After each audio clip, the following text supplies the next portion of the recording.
भगवान श्री गणेश, मूसक राज, विशाल दैत्य, रोबोटों की सेना और जादुई बच्चे की रोमांचक कहानी। बहुत प्राचीन समय की बात है, जब धरती, स्वर्ग और पाताल पर संतुलन बना हुआ था। देवताओं और असुरों के बीच की इस अदृश्य डोरी को कोई तोड़ नहीं सकता था। लेकिन बुराई का कोई अंत नहीं।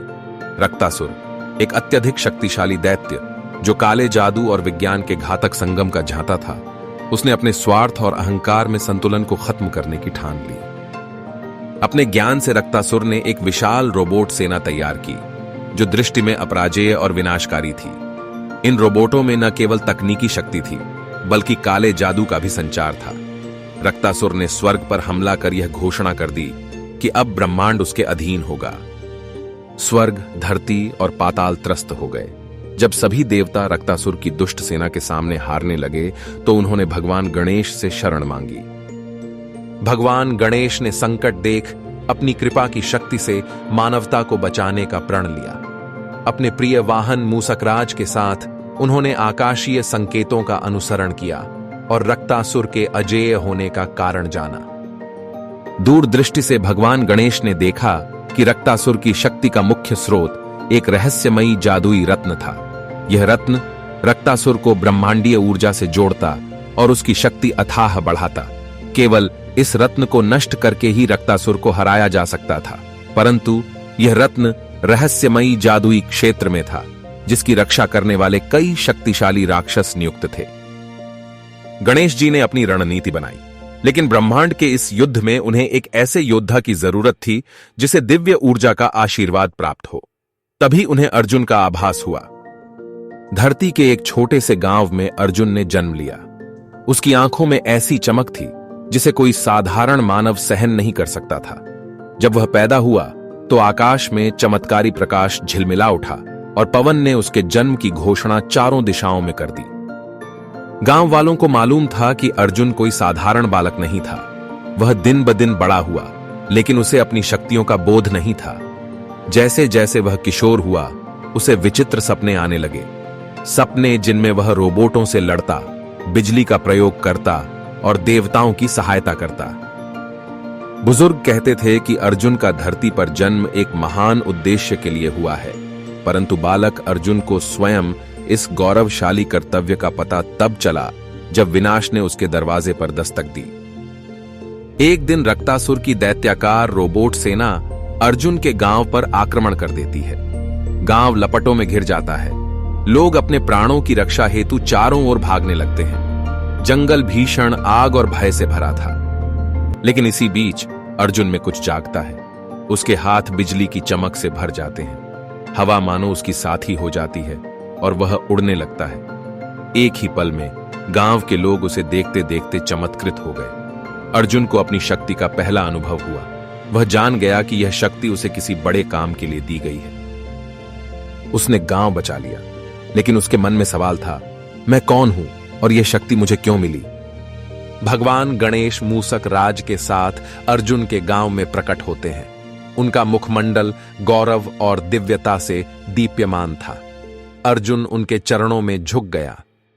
गणेश जी ने कहा, वत्स अर्जुन, यह शक्ति साधारण नहीं। तुम्हारा जन्म रक्तासुर के आतंक का अंत करने के लिए हुआ है। यह कोई संयोग नहीं, बल्कि तुम्हारी नियति है। गणेश जी ने उसे उस जादुई रत्न और रक्तासुर की असुर सेना की जानकारी दी। अर्जुन ने नतमस्तक होकर उनका आशीर्वाद लिया और मूसक राज के साथ इस दिव्य यात्रा पर निकल पड़ा। रक्तासुर के किले को चारों ओर से परिष्कृत सुरक्षा मंत्रों और दैत्याकार रोबोटों ने घेर रखा था। जैसे ही अर्जुन, गणेश जी और मूसक राज वहां पहुंचते हैं, भयंकर युद्ध छिड़ जाता है। गणेश जी का परशु चलने लगता है और लोहे के रोबोट टूटकर गिरने लगते हैं। मूसक राज अपनी चपलता से शत्रु की सेना को घेर कर भ्रमित करता है। अर्जुन हवा में उड़ते हुए बिजली की चपेट से रोबोटों को राख में बदल देता है। रक्तासुर की अग्नि बाणों से हमला होता है, लेकिन गणेश जी अपने बल और दिव्यता से उन्हें नष्ट कर देते हैं। इस अद्भुत संग्राम की आकाश गवाही दे रहा था। महायुद्ध के बीच अर्जुन और गणेश जी अंततः रत्न के कक्ष तक पहुंचते हैं। तभी एक विशाल दानव सुमेरासुर प्रकट होता है। उसका शरीर जादुई मंत्रों की चमक से आवृत्त था। अर्जुन ने अपने बिजली के वार से उस पर हमला किया, लेकिन कोई प्रभाव नहीं पड़ा।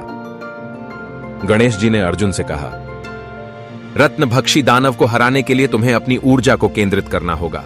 अपने जन्म का अर्थ स्मरण करो और हृदयस्थ शक्ति को जागृत करो। अर्जुन एकाग्रता से अपनी आंतरिक शक्ति को नायाब रूप में संजोता है।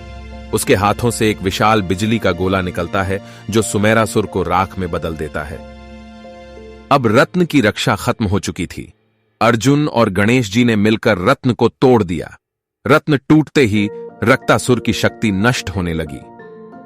रक्तासुर क्रोध में आकाश से अग्नि की वर्षा करता है, लेकिन गणेश जी अपने परशु से एक ही वार में उसका अंत कर देते हैं।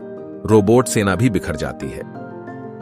गणेश जी ने अर्जुन को गले लगाते हुए आशीर्वाद दिया, वत्स, तुम केवल इस जन्म के नायक नहीं, बल्कि हर युग में पुनर्जन्म लेकर बुराई का अंत करोगे। संसार को तुम्हारी आवश्यकता सदैव रहेगी। गांव वाले खुशी से झूम उठते हैं। अर्जुन अब साधारण बालक नहीं रहा, वह देवताओं का पार्थिव रक्षक बन चुका था। भगवान गणेश और मूसक राज अपने लोक को लौट गए, लेकिन उनकी गाथा सनातन हो गई। इस अद्भुत कथा ने हमें सिखाया कि जब भी बुराई अपनी हद पार करेगी, कोई न कोई दैवी नायक उसका अंत करने धरती पर अवश्य अवतरित होगा।